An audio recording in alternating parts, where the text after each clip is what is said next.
Hey guys, all the products you see in this video can be found in the description down below. Today we have doTERRA Citrus Bliss Essential Oil. I'll tell you my favorite thing about this in just a second, but first some things you need to know.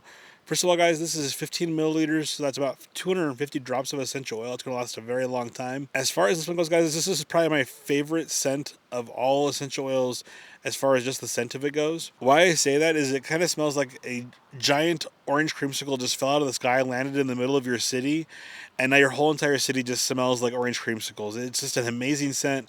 It smells so sweet. It smells so good. It just provides a very nice, fresh, uplifting aroma, as well as a positive, uplifting atmosphere, guys. This is one of the oils where I just love diffusing this, and it just makes your whole house smell super nice. It's just full of happiness, and that's even my favorite thing about this, guys, is just how awesome, how positive this oil is, as well as the fact that doTERRA makes it, and doTERRA puts so much testing and work into making sure that what this bottle says it has in it actually has in it, and not a lot of other companies do as much work to make sure that everything is actually 100% what it says it is, and I just highly recommend this product. Thanks for watching. If you like what you saw, please subscribe. I appreciate it a ton. Have a good day, guys.